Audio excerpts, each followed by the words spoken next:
I am Ray, and forget everything you know about God, because today we are going to the source.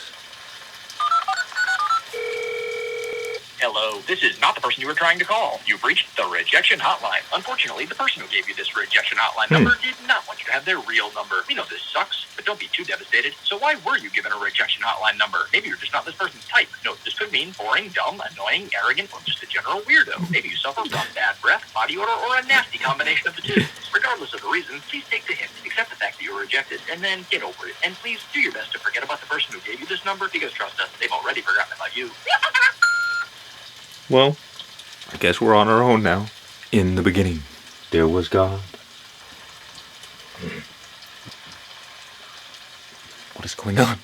And God was one. But God had a problem. The only problem that God could have, God could do anything but this. And that was, well, God didn't have any friends. So God was a bit lonely. Brown. But then God had an idea.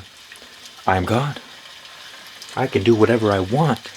And so he turned that frown upside down and split himself in two. Sorry, I meant to use gender-neutral pronouns. So God went from one to two. And then there was a mommy God, and there was a daddy God. And they loved each other very much because they were meant for each other. In fact, they were actually one, appearing as two. So God the Father and God the Mother, because they loved each other very much, they merged back together and became one. And out of their union came a third. And that baby God, or the universe. And so then there was three. So the one ultimate God split itself into two, God the Father and God the Mother. And because polarities attract, because in truth they're two opposites of the same one thing, there's a fundamental drive to return to unity. So they came into unity and created a new creation. Let me explain. This spray is not ideal. I'm going to try the blue marker. Looks like our little buddy here needs a shower. Oh yeah. For whatever reason, the blue wipes off easier.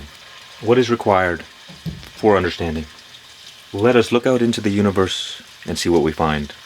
So if I told you there were three things, only three things that exist in the universe, what would you say they are? I'll give you a moment.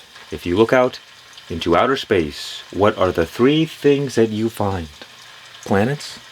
Wrong. You have failed me already. Well, there's the sun, so we got stars. What else is there? Correct. Space. Now can you find the last one? Is it aliens? You have disappointed me for the last time. No, black holes. Sorry. I know it's not easy because you can't see them, but let me explain. Stars are the creative force of the universe. They are what give life to all things. The planets are but recycled star material. And everything else, all the matter, is recycled star material. And we know this intuitively to be true, because stars are energy, and energy is the force of creation. What you give your energy to, that is what you create. It's also the force of life. What you give your energy to, that is what you give life to. And stars give birth, they create black holes. What are black holes? They are the destructive force of the universe. Death, entropy, chaos, order. Two opposite forces. So, at the center of every galaxy, there is a supermassive black hole in which all matter is slowly being consumed. It is the death force of the universe. And every moment stars are exploding all over the place, spreading their guts throughout the universe, creating new stars, creating new planets, creating new black holes all the time. The spirit of the universe, this universe at least, is the Ouroboros, the snake eating its tail, because the universe is in a constant state of creation and destruction. Look familiar? So, as we reverse engineer the universe, you might see something interesting. Well, positivity and negativity are not different things. They are two opposites of the same one thing. Same in value, opposite in degree. Negativity and positivity. And so, well, you get rid of these variables, simple mathematics. You combine these two forces together, the negative force and the positive force of the universe. Bam. And when you put them together, the one thing that they create is something called infinite energy. So you could say, oh, dark energy is the energy gathered or created from black holes, and light energy is the energy created from the stars. But when you put them together, you create infinite energy. You can see how in the first story we went from union into separation, and now we are reverse engineering the universe to go from separation back to unity, explaining the story in a way that not even the most atheist to the bone could deny. Why is it infinite energy? Because you have a force going downward and in, and a force going upward and out. So you have a force going in all possible directions. It is infinite, but, well, before I go into that, so we have two things that are left: space and infinite energy. But what is space? Space is emptiness. It's nothingness. So we could give space the value of 0 because, well, that's what it is. And if you notice something interesting here, infinity is just 0 with a little twist in the middle. So you have these two remaining elements in the universe: space and infinite energy. Or you could say infinite nothingness and infinite everythingness. But what you may have guessed is that, oh, wait a minute, these two are not separate things, but they are two opposites of the same one thing. Equal in value, but opposite in degree. Infinite nothingness, infinite everythingness, which means that they can be combined together. In other words, 0 can be divided by infinity one time, and that equals the universe. But you may have asked, well, how did we get here? This symbol right here is the universe before the Big Bang. After the Big Bang, things went from unity into separation. In other words, we went from 1 to 2 to 3 to 4, all the way down to infinity. The universe is fundamentally numbers, math, which means that we can understand it in a logical and mathematical way. You see, this side of the equation is God the Father. It's the divine intelligence of existence itself. And this right here is the womb of the universe, the space, the vessel in which existence takes place. Now, what you see is that this symbol with the circle and the infinity in it, it's not just a symbol. It's a literal image of what the universe was like as it was being created. Let me show you. Because, okay, if existence is mathematical, which means it's logical, which means that we can understand it in a logical way, it's not just random. It means that in order to find the cause, we must look at the effect. And the effect is what we just went through, the different elements of existence, putting the pieces back together, back to unity, the beginning. You could say a moment before the Big Bang. So we can assume, logically speaking, here, let's do this. You can look at this as the seed of the universe. And then the seed cracked open. But how does this even make sense? What caused the Big Bang? Well, it's exactly what I explained in the first story. You see, because we know for a fact of these different elements. We can see them. And when we put these pieces back together, we get this. The totality of everything. So we can assume that, okay, wait a minute. There must have been a logical sequence of events that led us to this.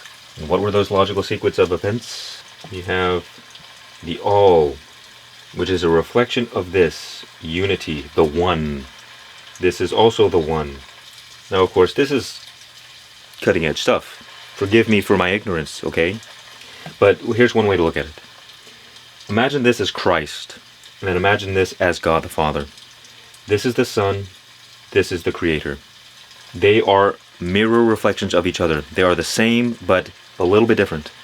And of course, I can't just clarify every single detail. So, you can tell me how ignorant I am in the comments if you'd like. But the point is, as one, there is no experience. Because to experience something, you need two things. You need an object of your experience, and you need a subject to experience that object. If there's an object but no subject, that is the riddle. Well, if a tree falls down in the forest, does it make a sound? And people say, well, yeah, of course it makes a sound, logically speaking. But the answer is no. The tree does not make a sound, because a sound is an experience. You cannot have sound without the vibration and also an ear to receive that vibration. When there is all object and no subject, there is no experience. And if you take away the object and only subject, there is no experience. And that is the experience of deep sleep, which is why it is a void, which is why in the beginning, the story, God was one, and there was a void all around. You can see that in that oneness and the void, there was already the seed of darkness and light. God, in the primordial form, is the source of light. But because there is no separation, there is darkness all around. So in the beginning, there was darkness, and then there was light. When God, in the all state, great commercial, made itself into two, then there was both darkness and there was light. Now there was experience. The feminine aspect of existence and the masculine aspect of existence. Why even bother with this in the first place? Well, because if you're alone, what are you going to do? What's the point? There's no point. There's nothing to do. So existence in that state is pointless. And again, now you have the two primordial forces, God the Father, God the Mother. Because these two forces are polar opposites, they attract, because in truth they are one. So naturally they have the drive to come back to each other. So before the Big Bang, and this is going to blow your mind, you have the mother of all black holes, bigger than the whole universe. And you have, well, all the stuff, all unlimited, infinite energy. And so this infinite void, this black hole, begins consuming that infinite energy. So what happens? So imagine you got a black hole right here. And imagine you have a big giant cloud of energy. And that energy, that cloud, begins being funneled down into the singularity. And instead of a cloud, it becomes a beam of hyper-focused light energy. And as the energy continues to get funneled down into one singular point, the beam gets stronger and stronger, more and more powerful. The most violent act of creation you could have ever imagined. Extreme power. Look, it's an arrow. Another way to look at it is that the origin of the universe is a divine sexual act between the two primordial elements of existence, the masculine and the feminine. So, the seed of the universe is getting implanted, injected into the womb of the universe, the space. And because these two forces are opposite, they are equal in value.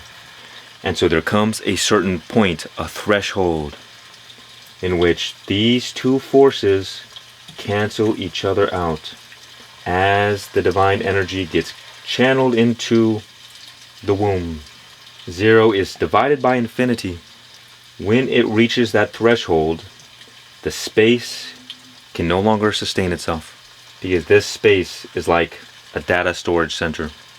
It fills up to the brim, and when it finally fills up, it reaches a point of equilibrium in which these two forces cancel out, and they create one.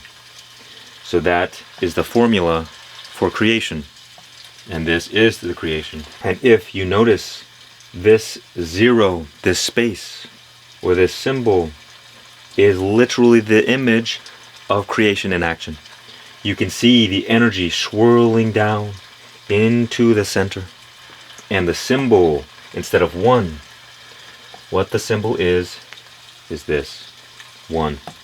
And then the symbol that comes after it, after the Big Bang, wow. And then the symbol that comes after that, wow. Shapes, geometry, numbers, that's all it is. Can you guess what comes next? Wrong. Squares. Earth.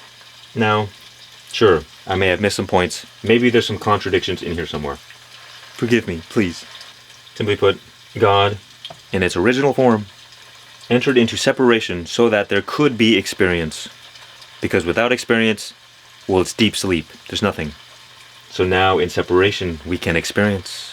And the first experience was sex, which is why it's such a powerful force in our lives. And the first act of creation was a child. That is the universe. How to create a universe as a new God on the job. The more you know. Now let us contradict the first thing I said, which there are only three things. In truth, there are only two. There are only two things that exist at a fundamental level. Man, I cannot speak and write at the same time. Of course, at the end of the day, there's only one thing that exists. But we're looking at things from two-ness now. And this is what you can experience from your own life. There are only ever two things. There's an infinite array of changing experiences. Again, I don't require faith or belief. Maybe I can't explain it so logically just yet, but I'm trying, please. Understand?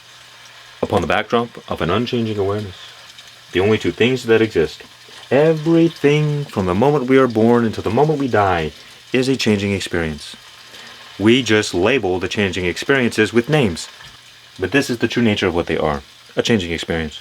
And so, we're in the mother's womb, a changing experience. We're born, a changing experience. We grow up, live our lives, and experience infinite changing experiences. Then, when we go to sleep at night, we enter into the dream state. Again, another infinite array of changing experiences. Then, we go deeper, into the deep sleep state. Yet again, another changing experience. The only difference with deep sleep is that the mind has completely dissolved. And because the mind is what gives us a sense of separation, there is only one in the state of deep sleep. So there is no experience, or you could say, there is only the experience of the void. When separation occurs, once again, now there can be experience again. And so we wake up and have more infinite array of changing experiences. But what is the constant behind all these changing experiences?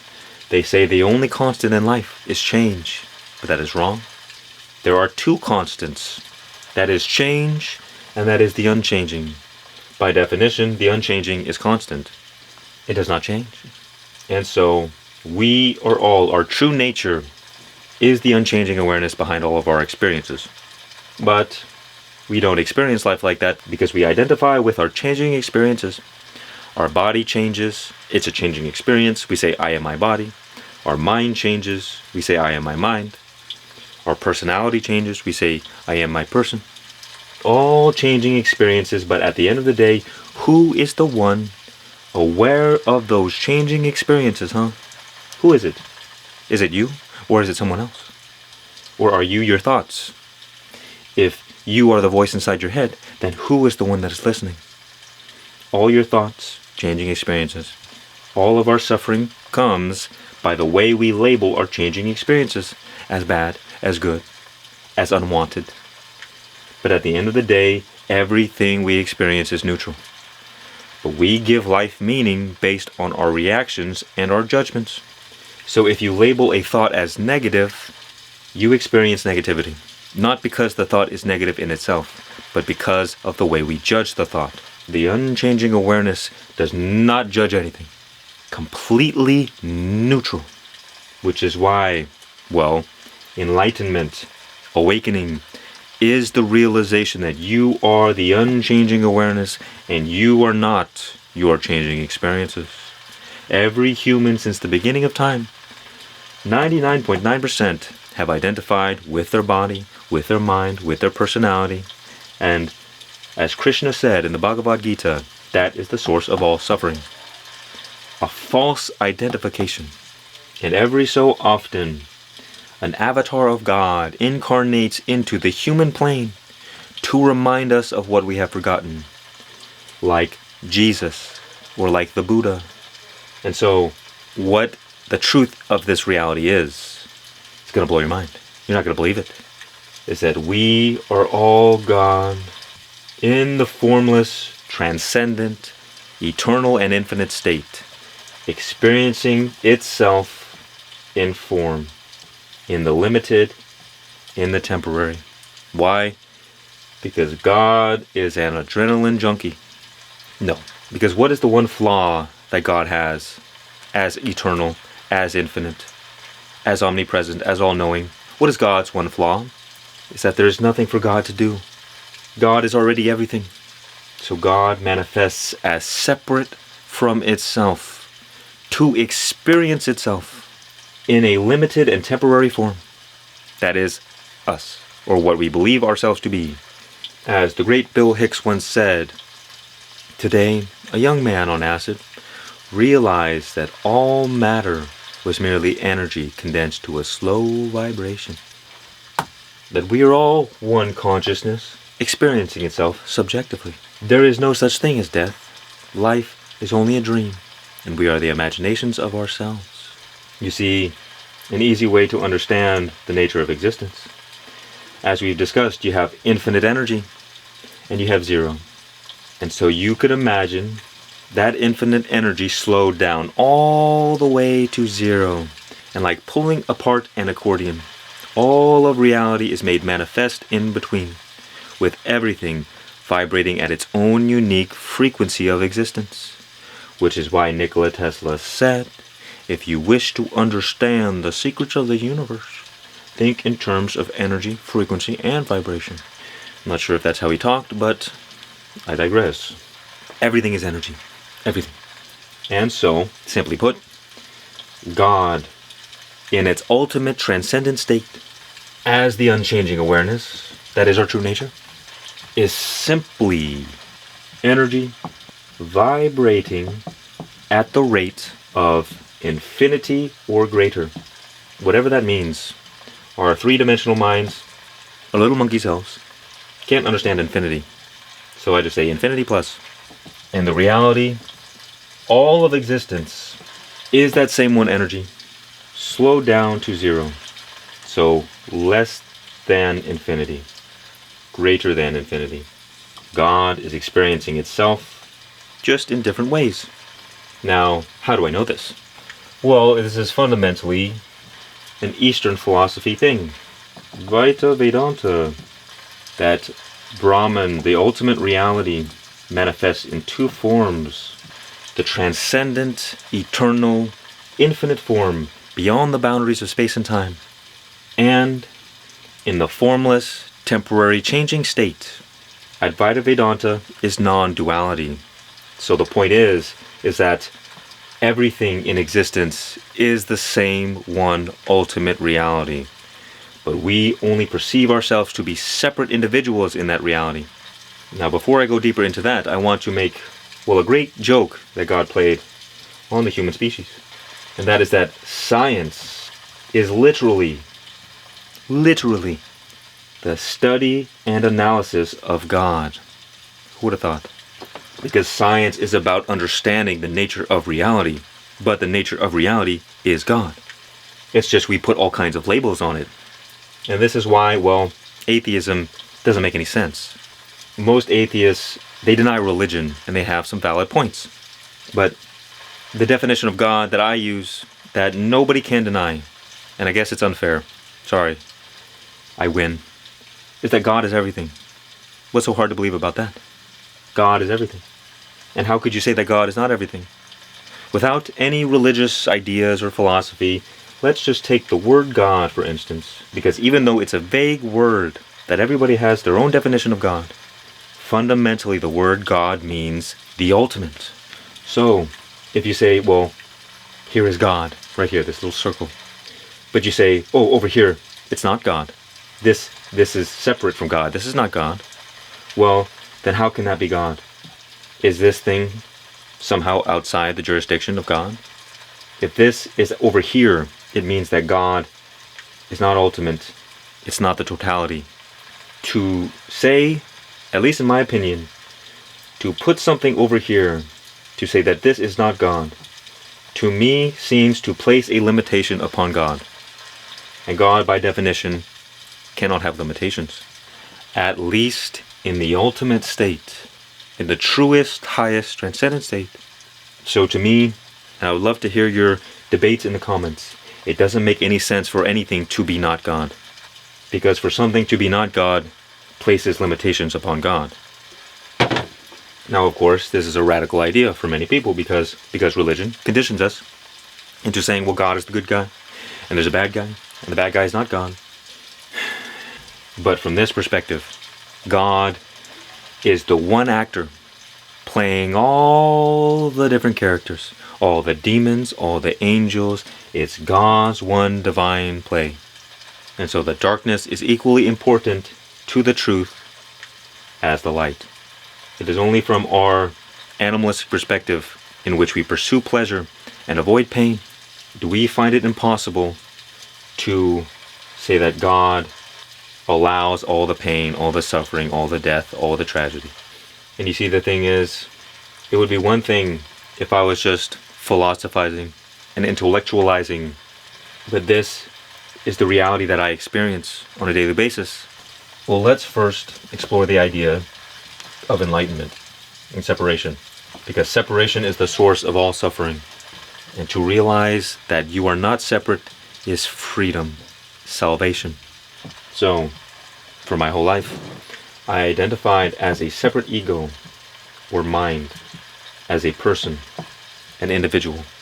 So here I am, living my life, doing things, drinking coffee, and in this state of separation, well, what happens is that we're always judging. We're always judging others. We're always judging ourselves. We're always judging life, our experiences, because that is the nature of separation. When we are one, what is there to judge?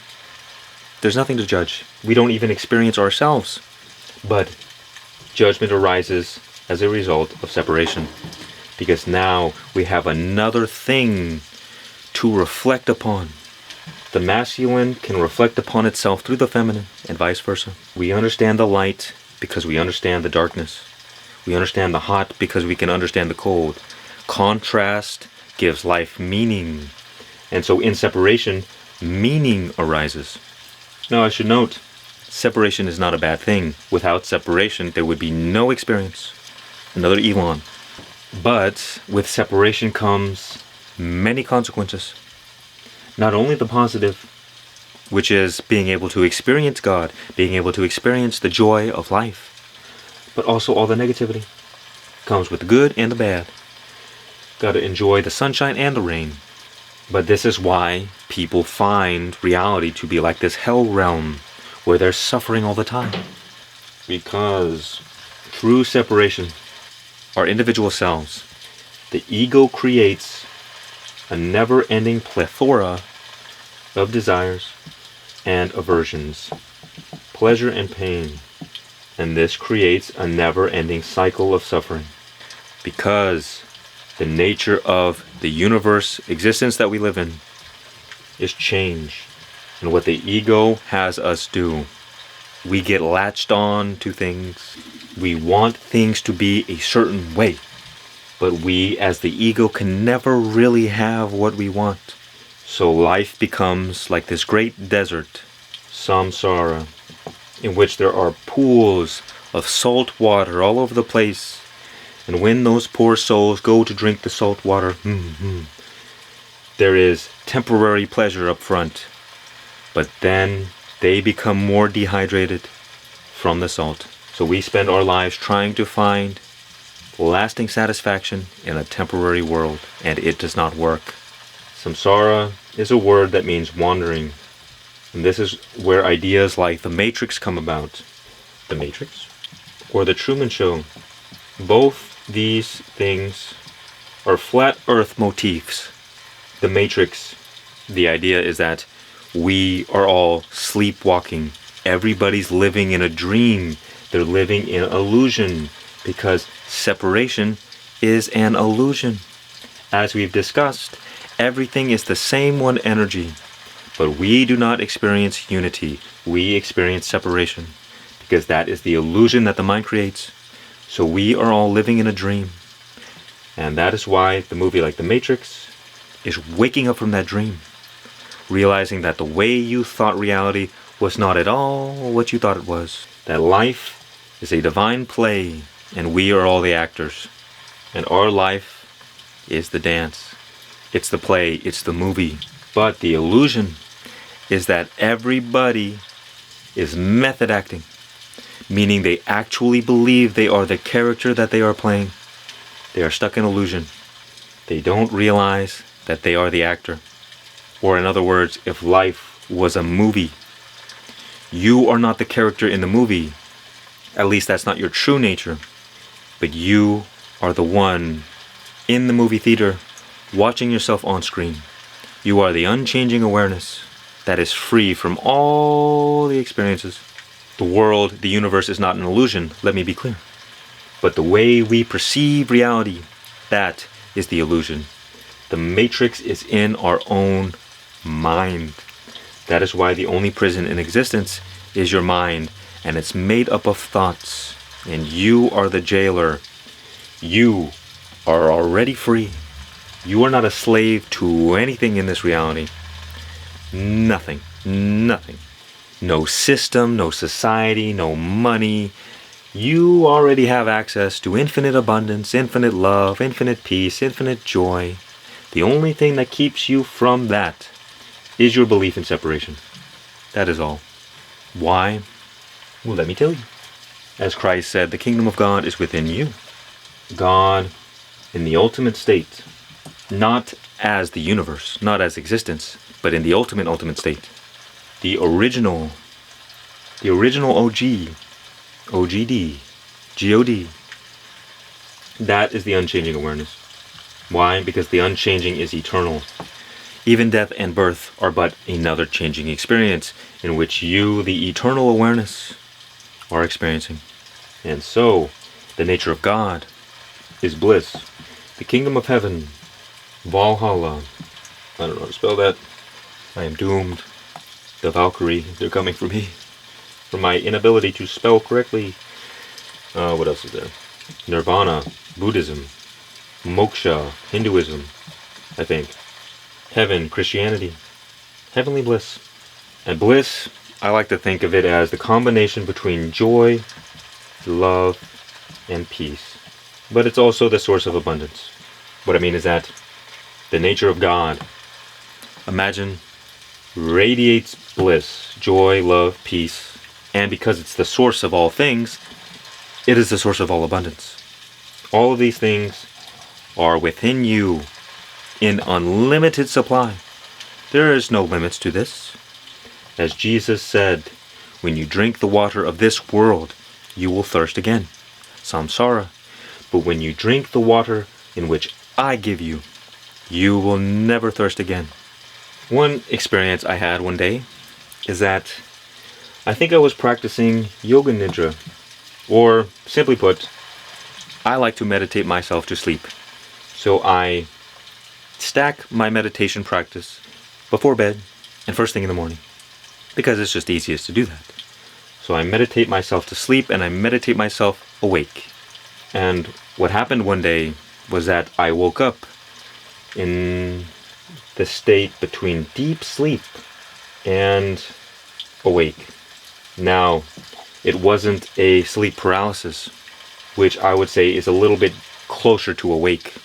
But what I discovered is that my awareness turned on, and I was aware of the space in the room, and it was all dark, it was all black, and there was silence.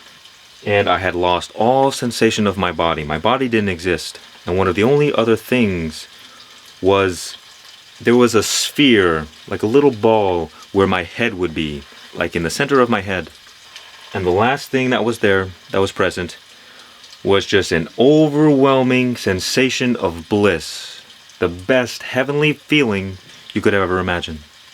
Stronger than any human emotion. Now, the question was, why was this most powerful human experience doing in the middle of deep sleep where nobody could experience it? Seems unfair. That's not very nice. I'll come back to that in a moment. Another experience I had was during my dark night of the soul, which I was suffering every single day horribly.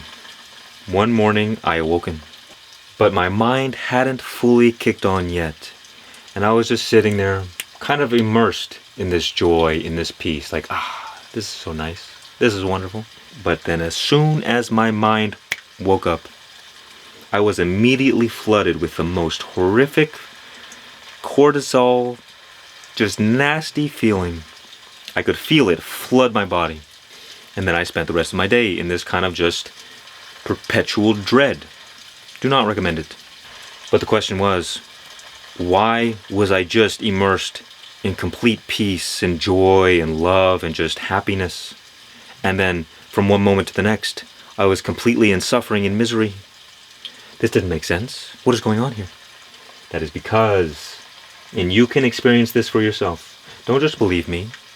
Every night we return to Source, our mind dissolves back into unity, back to God. And every morning we have an afterglow effect, first thing. And that afterglow effect is the feeling of, I don't want to get out of bed in the morning. I feel so comfortable. I love this. This is amazing. It's the afterglow from being in touch with the divine in sleep, in God. How do I know this? It's because that is what I experienced when I woke up in the middle of deep sleep. And this understanding was further reinforced by the contrast between extreme suffering in the waking state and joy, peace, love just before my mind awoken. The point is that God within all of us, if this is our true nature, we do not experience it because of the mind. So what is separation from God? I say, heaven is synonymous with union, and hell is synonymous with separation. Separation from and union with God. And so, because we identify with our mind or our body, we identify with separation, we are cut off from this. The natural state is abundance. The natural state is peace, love, joy. And I'm not just saying these things. I have come to experience it, and I have known the as far as you can go opposite. I have experienced hell, and I have tasted heaven. And this is what I have learned. And this is what was foretold in the story of the Garden of Eden. One of the first stories in the Bible. That in the beginning, we were one with God. We were in unity. But then we ate from the tree of the knowledge of good and evil. What is good and evil? Duality, separation. And so the moment we became separate, what was the first thing that Adam and Eve did? They realized they were naked, because for the first time, they recognized an individual sense of separate self. And because of this, they were kicked out of the Garden of Eden. They were removed from paradise. Why? Because separation from God is hell. And so they were banished to this hell realm, in which they were forced to toil and slave for the rest of their days. And every human being since then has been struggling with that. What they call original sin. What is the original sin? It's believing in separation. Because when we believe in separation, we are living in illusion. What is illusion? We're living in darkness. That is why they say this world is run by Satan or the demons. But it's not true. Your mind is the prison, not the world. So long as we are living in ignorance, in darkness, in separation, we are under the control, under the influence of the forces of darkness. Which is why you look out at the world, and most people are living as slaves. They are stuck in the matrix, living in illusion. And so they are forced to toil and slave away to a system that does not care about them, that uses and abuses them, takes up all their resources and throws them away afterwards, like a tissue. That is why it is called a battery in the matrix.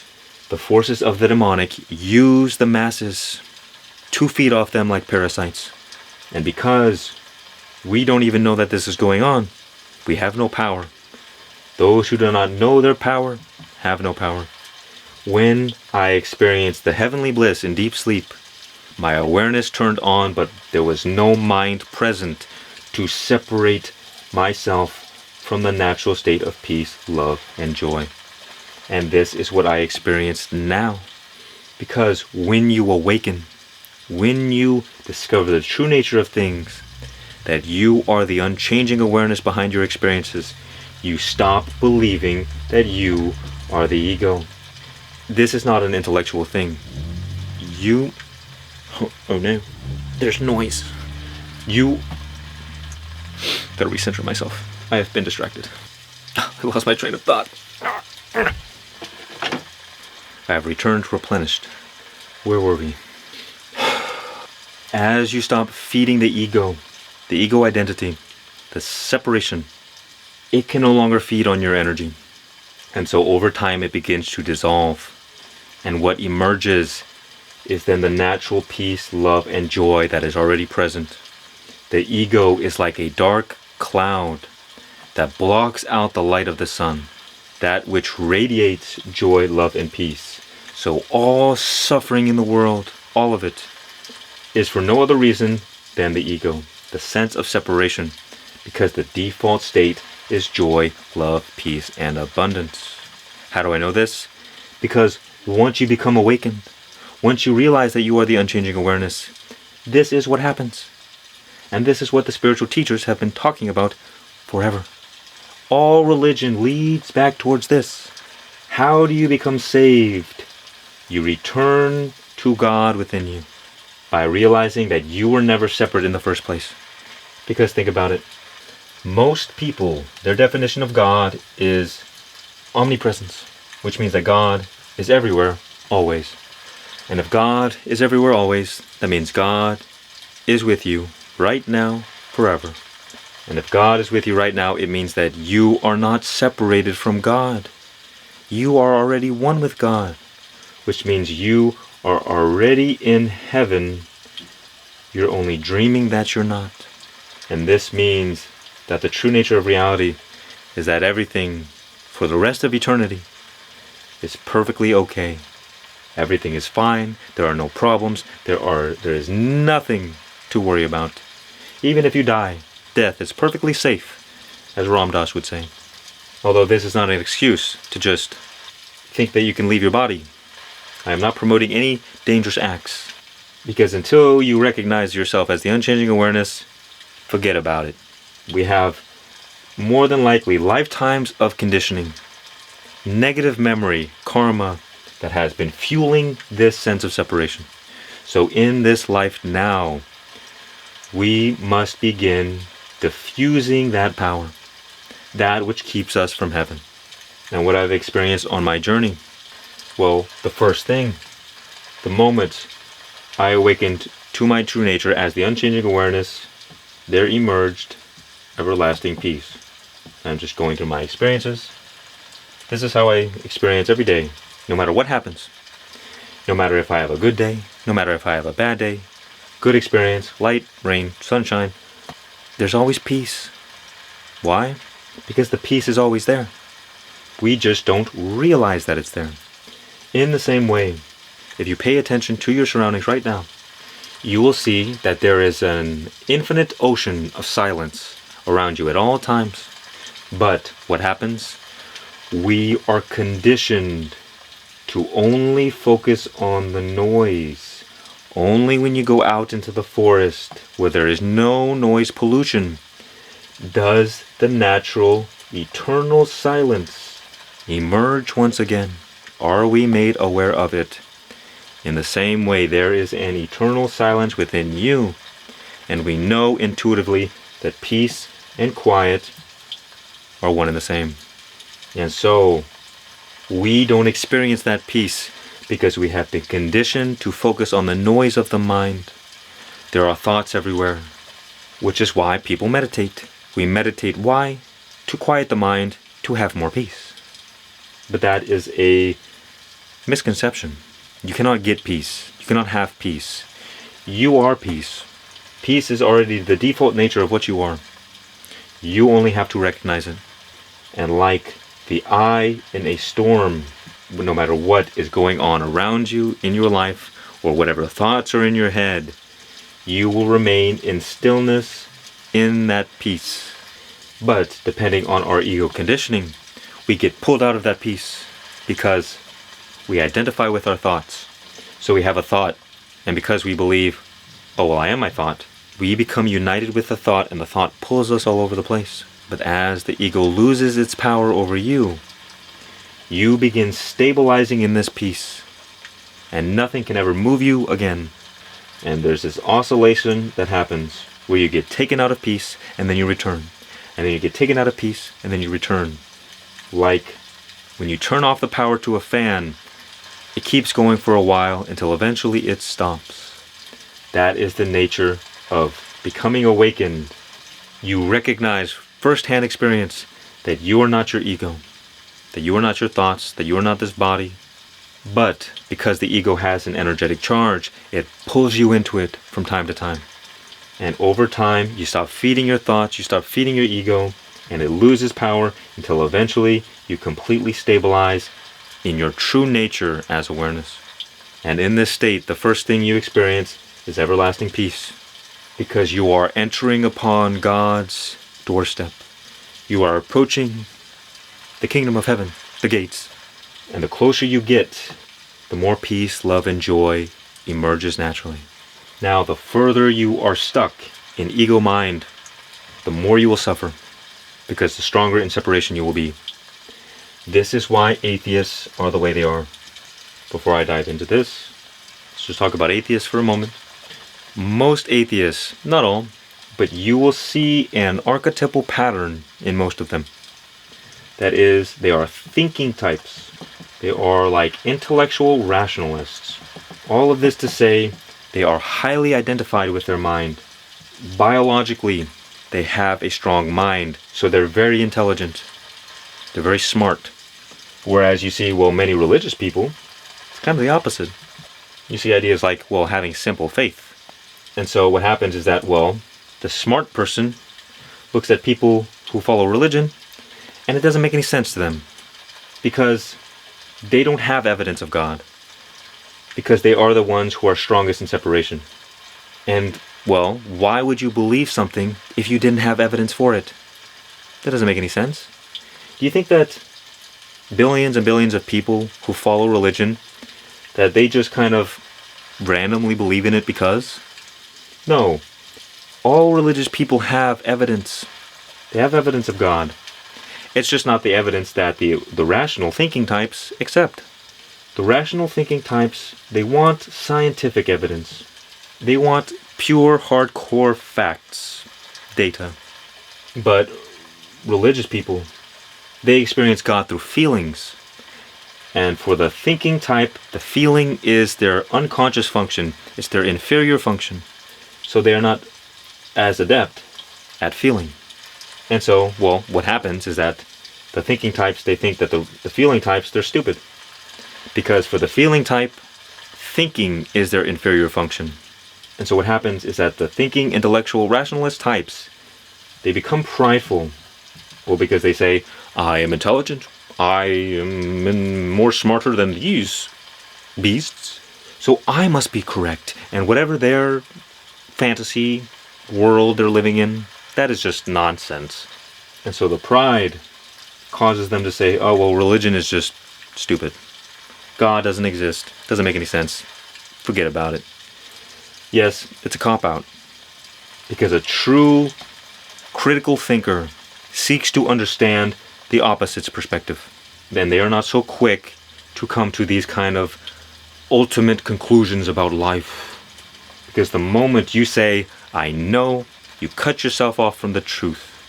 Which is why Socrates was wise when he said, all I know is that I know nothing.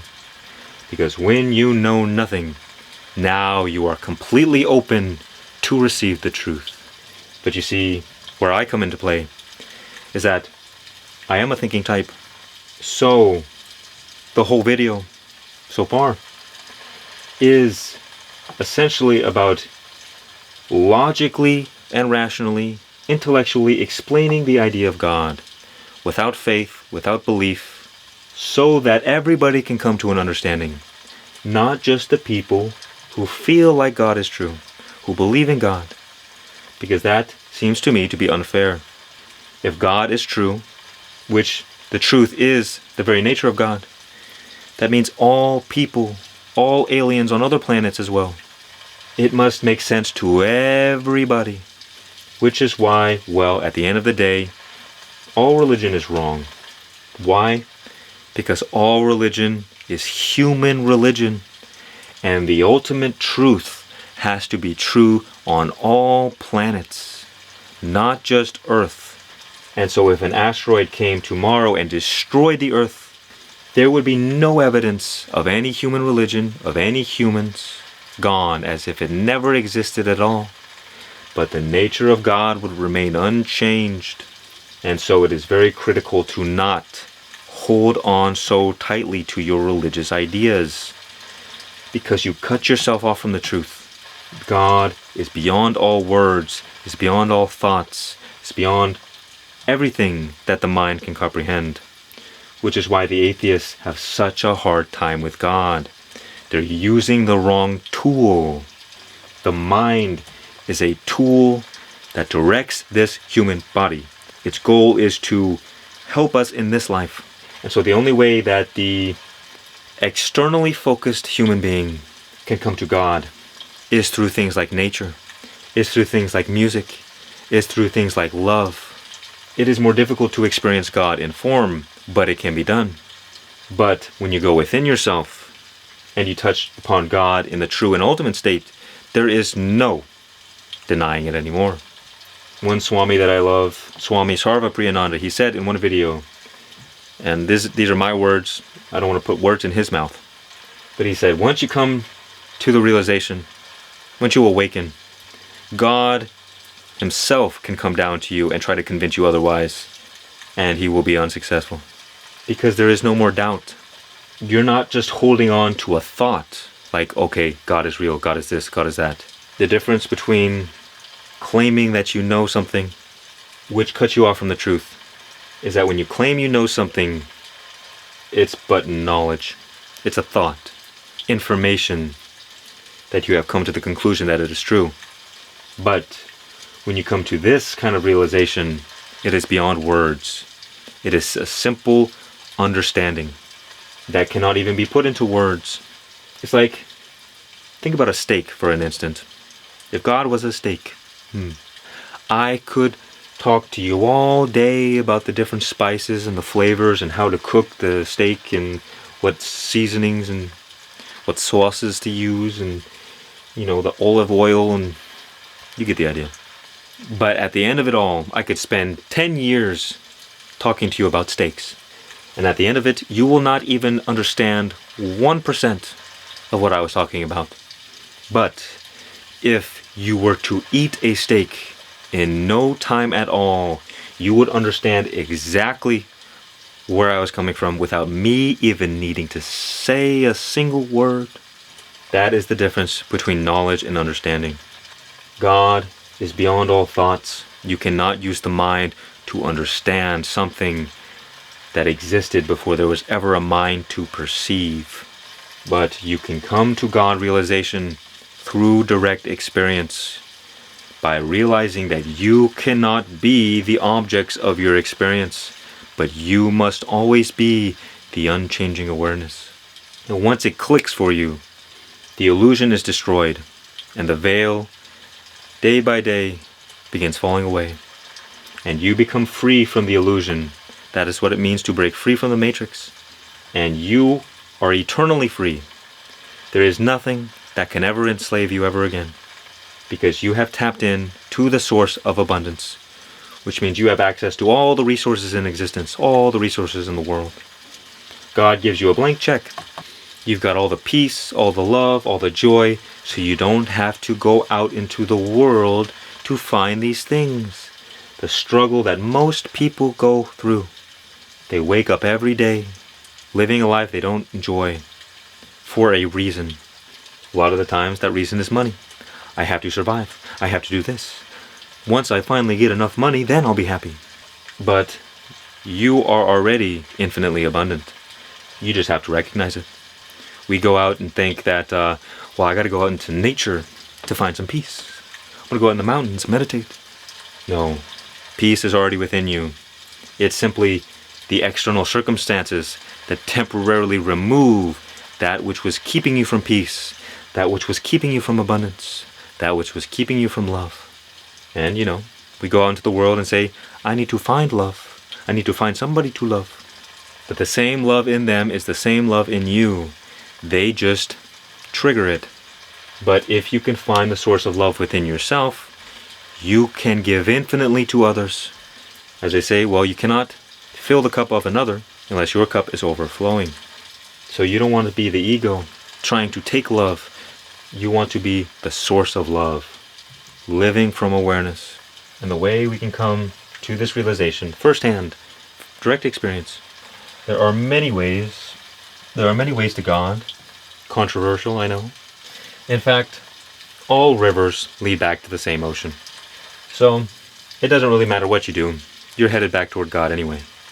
Whether in this life, whether in 1,000 more lifetimes, all paths, even the most evil ones, will lead you back to God. Okay, let's start with that, because that's a controversial one. Better explain it before I get attacked. How does the evil path lead you to God? That doesn't make any sense. That's the opposite of what I was told. Here is how. It's also called the left-hand path, or the path of separation. What is evil? You could say evil is the absence of God in man's heart. Meaning when one is so attached to separation, so stuck in illusion and ignorance, that is how evil manifests itself. Because the more you live in separation, the more you go down to hell. Think about it like this. Hell. This path will lead you to hell. Don't recommend it. Imagine if your soul was like a balloon. Naturally, your soul rises up like a balloon. But we have all this conditioning, all of this ego, all of this earthliness that keeps us stuck. And instead of naturally going up, we naturally go down. And so the heavier that conditioning, the further you go. And eventually, if you find yourself in hell, what will happen is that the suffering you experience, the fire will begin burning off that conditioning. And as you go in hell, hell is not a place of punishment. It's a rehabilitation center. So as that conditioning begins falling away, you're forced to let it go because of how much suffering is created. Then the balloon can naturally rise back up once again, and you will get another shot at life. Now this can happen in one lifetime, it can happen after death, doesn't matter. The point is, it is our conditioning that leads us to hell, which is why Christ said, unless you come to me as little children, you will not enter the kingdom of heaven. What does that mean? Pure, unconditioned. The path to heaven is becoming free from conditioning, free from ego, free from all that separates us from God, that keeps us stuck in the illusion. And we will all experience our own unique journey. So that is how the evil path will lead you to heaven eventually. Because hell, fire, is a purifying agent. And as you rise up, well, what will happen is that you'll probably gather some more conditioning, and you'll continue on your journey. The next path I call the middle path, the Buddha's way. You reach enlightenment, you reach God through meditation. What is this? You recognize your true nature. And meditation, you can think about it this way. You see, our mind is a pointed tool, and we can direct it in 360 degrees. So what meditation is, you take that pointed tool and you focus it back in on yourself. And the more focus you can develop, You dive deeper and deeper into yourself. And the deeper you go, the more peace, joy, love will emerge. Because you take your attention away from the external environment, from the world, from the senses, and you go within yourself. Because the kingdom of God is within you. So, have you ever looked? Have you ever even thought about this? See, a lot of people use meditation as a form of self-improvement, to improve their lives, to have a better ego. But the enlightened way, the Buddha's way to use meditation is self-destruction. That is, to confirm as a fact that you are not your thoughts, that you are not your ego. And so what will happen? You can do this right now. This doesn't need to take years of practice. Enlightenment can happen in an instant. Don't believe people who say it takes a long time. It doesn't. It doesn't take time. You are already at the destination. It's just a realization. It's just the awareness of this fact. So there is no journey. Because at the end of the day, there is no distance to the destination. You are already here. And there is nobody to embark on a journey. Because the ego was an illusion. You are not your ego. An ego is just a thought believed in. And you can use meditation to figure that out. Or self-inquiry. Same kind of thing. Self-inquiry is asking yourself, who am I? Because illusion, darkness, ego, it cannot survive the light of your awareness. If darkness and light are in the same place at the same time, light wins. So when you begin to seek, you inquire into the nature of yourself. Who are you? You know that you exist, but as what do you exist? In this moment, when you inquire into that, you will discover your true nature as awareness, which is the final step, but a baby step along the way, because it's hard for the mind to understand awareness. Because, well, guess what? You are awareness. You cannot experience yourself because you are one with yourself. For example, the best scale in the whole universe, IKEA, it can weigh anything. It can weigh 1,000 elephants. But the scale can never weigh itself. The sharpest knife can cut many things. It can cut anything. Superpower knife. But the knife can never cut itself. A fire, the fire of God, can burn anything, dissolve anything. But the fire can never burn itself. And in the same way, you can never experience yourself because you are yourself. So the mind has very much trouble dealing with that. Because the mind wants an object to grab onto. This, when you discover it, is so obvious, it's so self-evident. It's too simple for the mind to understand. The mind wants complication. The mind wants 10 years of struggle to feel like it did something. I achieved enlightenment. I spent all these years meditating. I did all these spiritual practices. But you can see somebody who goes on the spiritual journey for 30 years. And who's still on the journey. Whereas for me, my whole spiritual journey happened within the span of like 8 years. In fact, you could say, well, it began around the age 19, but I didn't really even become spiritual until like 22. I had no idea.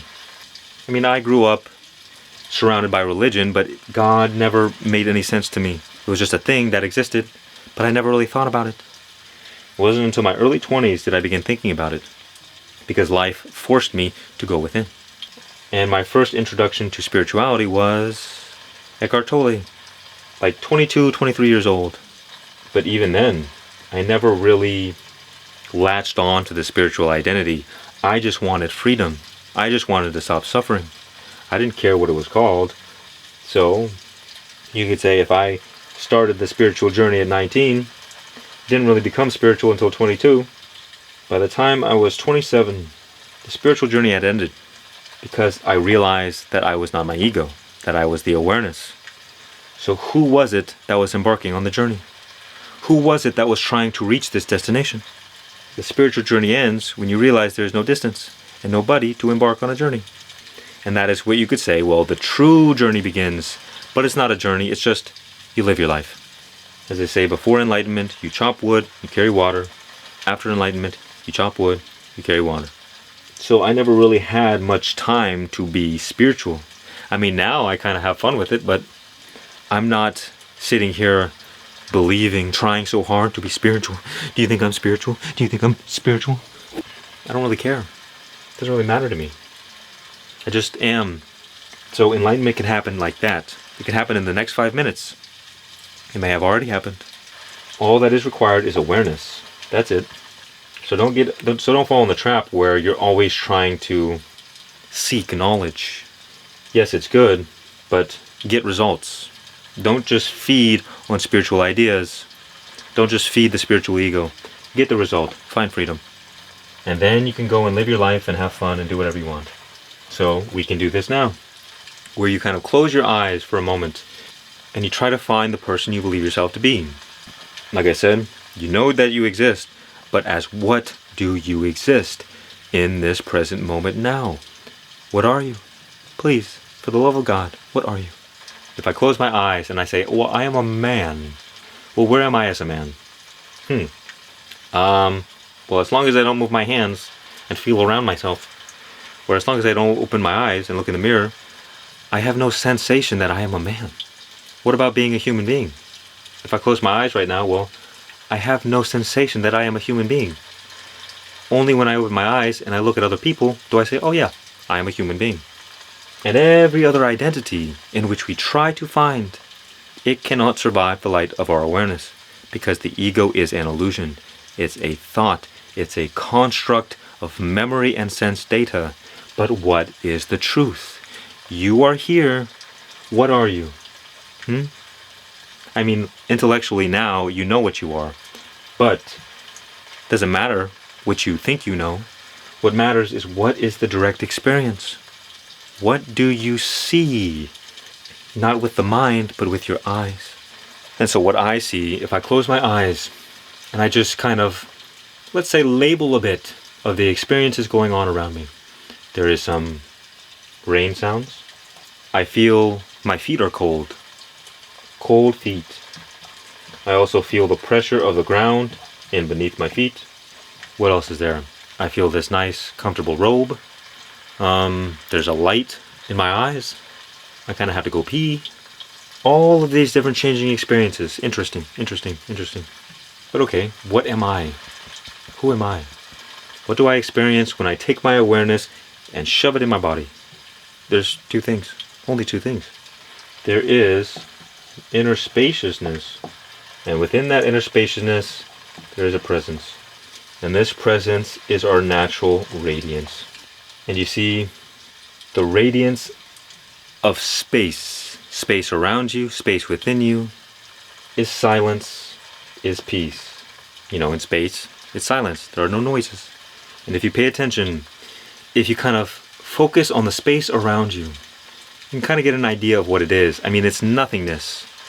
But there's you can kind of understand what space is like. Emptiness. And then if you look at that space and then you focus within you, you will see that there is an outer space and there's an inner space.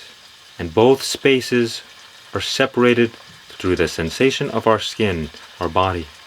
But it is the same one space. So what happens in the Buddha's way, through meditation, you use your mind to focus on this inner spaciousness. And the more you focus here, eventually you stabilize in this space. And you can remain here forever. Because space, as we discussed in the beginning, is eternal. And so it is eternal space that radiates within you. I call it your safe space. Whenever you're struggling, whenever you're going through suffering, you can take your awareness and find that inner spaciousness and just stay there in this present moment. And you will experience relief from your suffering. And the more you get in this habit, the more you practice observing the inner spaciousness within you, the easier it becomes to stay in there. Because all that has happened is that through our lives, we've been conditioned to follow the noise all over the place. So, guess what? We get pulled all over the place. So we don't experience peace. Peace is found in stillness. Slow down. It's nothing but a habit. Just practice First, find the inner spaciousness, and then practice just being here, being here.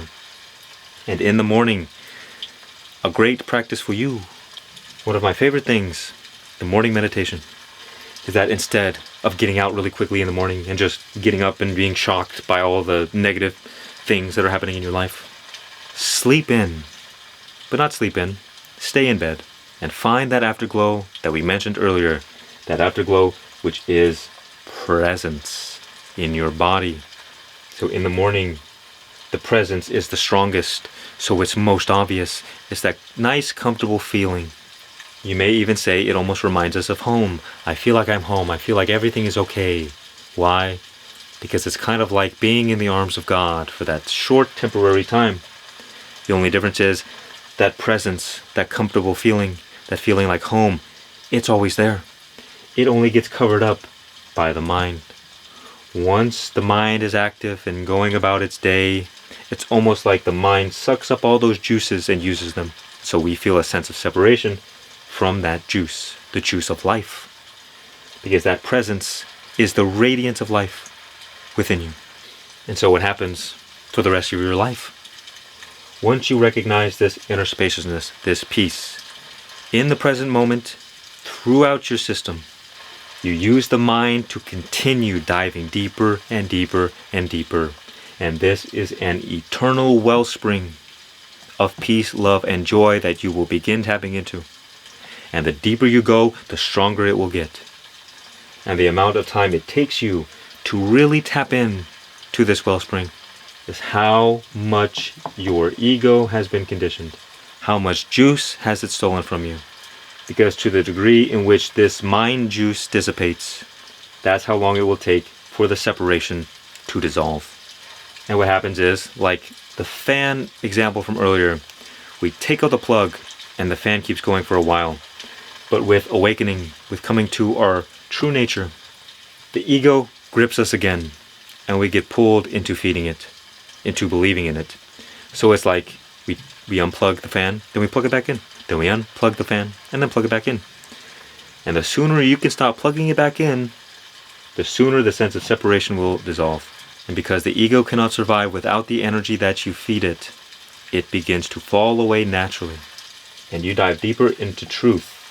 And you see all problems, all struggle arises because of this ego.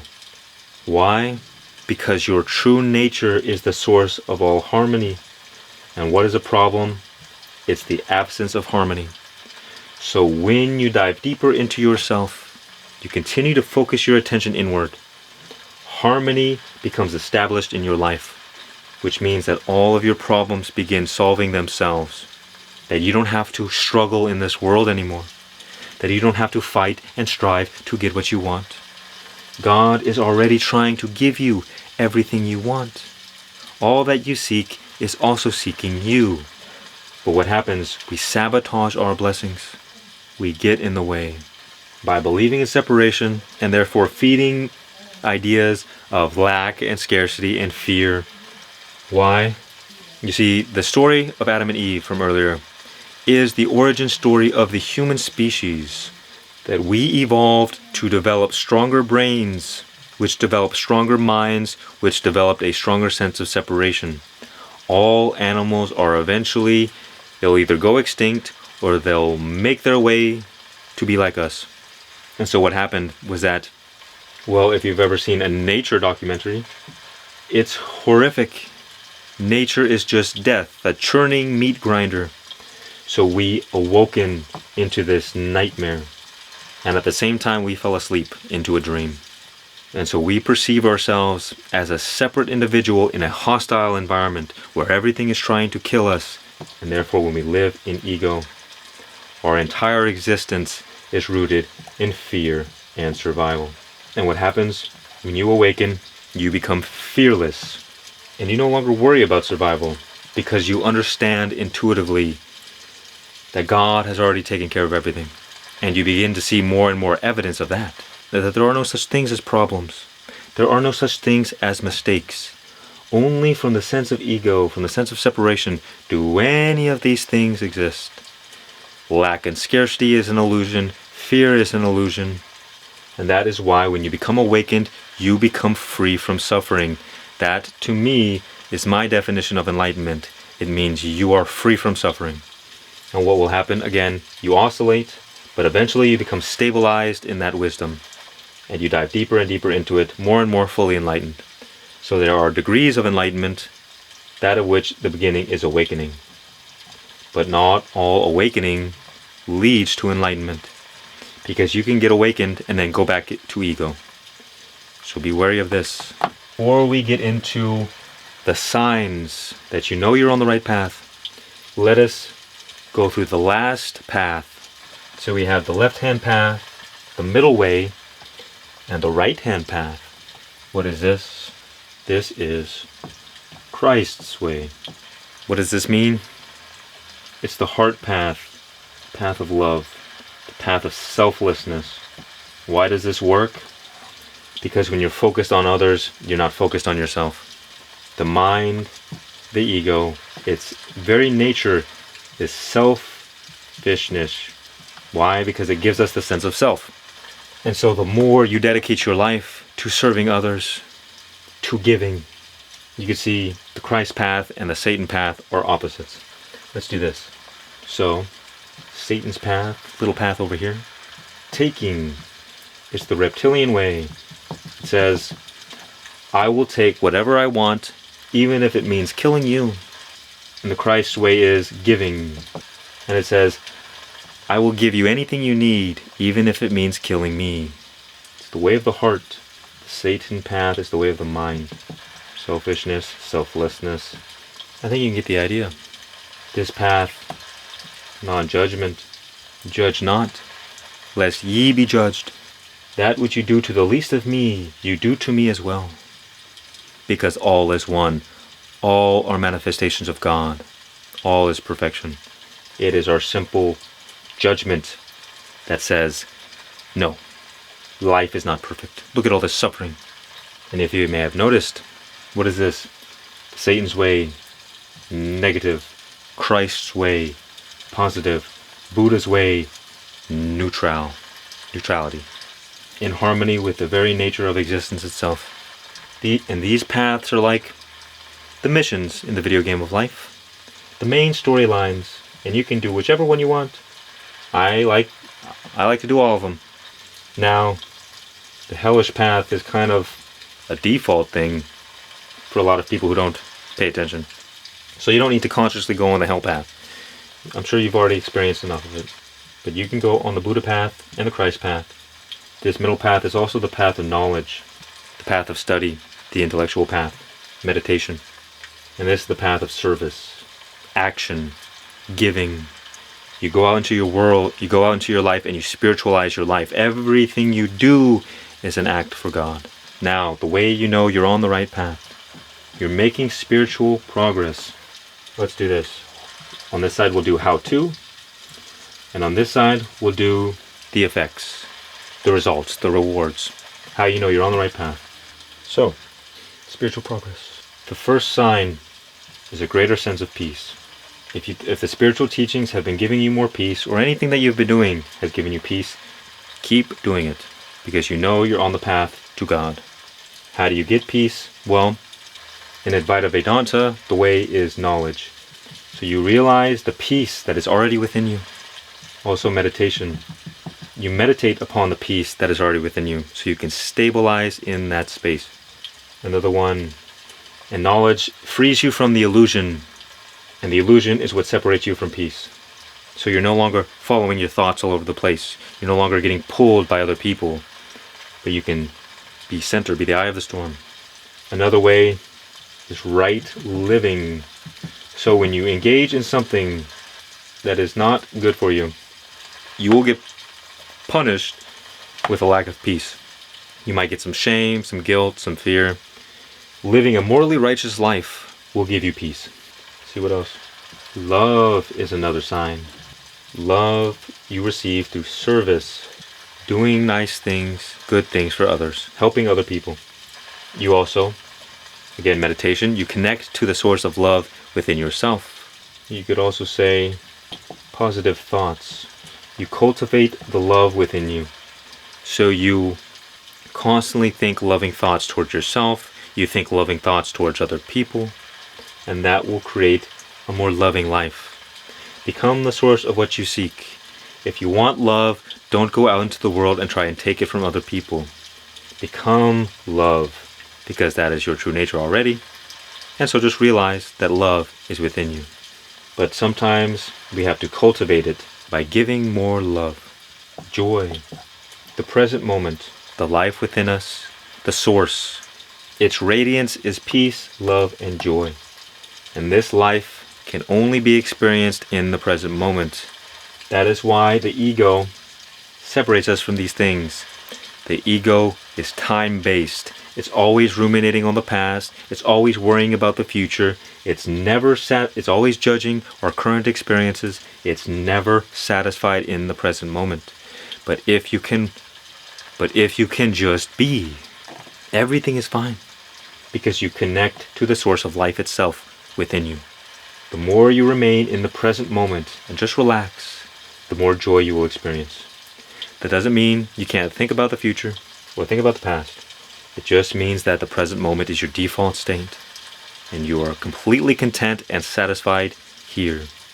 The deeper you go to your self-satisfaction, meaning you're naturally satisfied, you no longer have these strong desires to go out into the world and get things. But you're just, life is good, life is nice, I don't need anything. Because you have tapped in to the source of all abundance within you. God is all you need. And when you grow closer to God, nice, satisfied, content. You don't need anything, so you lose desires. And that can also be a spiritual pitfall, which we won't go into. But oftentimes on the spiritual path, we lose a bit of motivation because we have found the source of all satisfaction. So we lose desire. Another one, simple one, gratitude. Basically all high vibration feelings and emotions and experiences. You feel more grateful to be alive. You enjoy every moment. You appreciate the smallest things because, well, you realize that life is magical, that every moment is magical, that there is something to be appreciated and enjoyed every moment. With every breath, you feel grateful. Only when we live in lack and scarcity do we not experience gratitude. Because we say, well, what is there to be grateful for? Life is suffering. Wrong. Life is gratitude, and life is perfection. You begin seeing how every problem, every struggle is exactly what you need at the exact right time for your highest spiritual growth.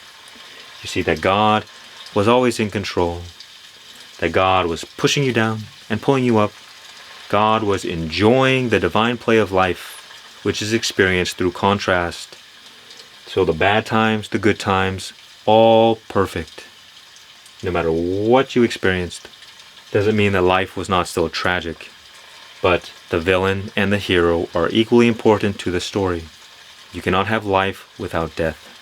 And you see that light and dark are equally important for the truth. So what happens? You stop resisting life, which means you accept. This is a how-to kind of thing. You accept all of your experiences without resistance, without judging, without saying this is wrong or this is right. Everything is right. Everything is okay. Everything is good. The more you can learn to accept and surrender, the closer you will get to God. The spiritual journey is a continued deepening of wisdom, realizing that God's divine existence is perfect, so there's no need to resist your experiences any longer. And it's a continued deepening in your surrender to God, to life, to existence, being with the flow of reality, being in harmony. Harmony. Many of your problems begin fixing themselves. So those repeated patterns that you struggled with, as the ego loses its power, those patterns begin to fall away. Why? Because there is only one reality. The outer reality is a reflection of what is within. So when you enter into inner harmony, so too does your outer reality become harmonious. The more empty you become, which means being free from ego, the greater vessel you can become for God. Which means that God works through you. It is no longer you as an ego doing everything, and you bring forth heaven on earth. That is your power, my friend. And you see, the ego, which is our sense of self, is like a resistance valve to Source, to God. The stronger the ego, the more constricted the energy, the more constricted the flow from Source. And where life is not, death is. Which is why the stronger, the more conditioning we have, the closer we go to hell. Hell is eternal death, heaven is eternal life. And where life is not, death is. So, in a sense, the more of you, the less of God. And the less of you, the more of God. As you begin letting go of the ego identity, you don't need to necessarily get rid of it. Just realize that it's not you. The floodgates begin to open up, and God can more easily flow through you. You become a greater vessel for God. And because God's very nature is peace, love, joy, abundance, that is what you begin experiencing. Seems simple enough? And to bring yourself to this place, one of the main practices, very simple. All it is prayer. And you don't need to pray in this way or that way. Just focus your attention on God. Open up a dialogue. And that is why, for instance, a lot of atheists, they also have problems with God because they don't actually ask for guidance. Literally, if you just sat on your bed every night for 3 to 7 nights, and before you went to bed, you said, God, I don't believe in you, but I'm willing to be open if you show me a sign. At some point, you will receive a sign with 100% certainty. There is no question about this. And then after that, well, you have the option. Okay, well, maybe it's a coincidence. Let's try it again and again and again. And what happens? The more attention you give to prayer, the more attention you give to God, the more God will reveal itself to you. You will find the evidence, but you have to become humble enough to ask. That is why pride is the cardinal sin, because you close yourself off from the truth. And that is why humility is the cardinal virtue. Because when you are humble, you are open. You ask God for help. You ask God for guidance with whatever it is you're struggling with. Because everything that you need is already within you. And the more you open up a dialogue with God, the greater the relationship flourishes. But it's like people say, well, God works in mysterious ways. Well, guess what? If you've never seen a crack addict before, and they're going all over the place, and you look at them and you say, tell your friend, that person is working in mysterious ways. And then your friend tells you, no, he's on crack. What is crack? You'll see. Without the knowledge, without the evidence, it doesn't make any sense. But once you experience it for yourself, well then, oh, okay. Well, God doesn't really work in mysterious ways. It's just that we do not know the vastness of our ignorance. But once you become familiar, you understand how God works. Because once you've been friends with somebody for a long time, you get it. You get their patterns. You get their behavior. But of course, until you establish a relationship, you will not receive evidence. And you will stay stuck in separation. So just do it. Even if it seems silly. Just make it a habit every night. And you will see the magic. Just trust me, okay? At the end of the day, I don't want you to rely on me for truth. Because everything you need is within you already. And not to toot my own horn, but the quality of a guru. A bad guru versus a good one. A bad guru wants you to follow them. Selfishness. They use their power for their own selfish gains. But the good guru will lead you toward inner wisdom. The guru within you. Lead you to God. God is all you need. You don't need me. Because as a man, I can lead you astray. You can misinterpret my words. I can misinterpret speaking them. But God can never lead you astray. So at the end of the day, all you have to do is turn your attention toward God. And you will naturally grow closer. Because that is what I did. Everything else was just an unfolding. I am Ray. Visit my cool store. Much peace and many blessings. And remember, just duck.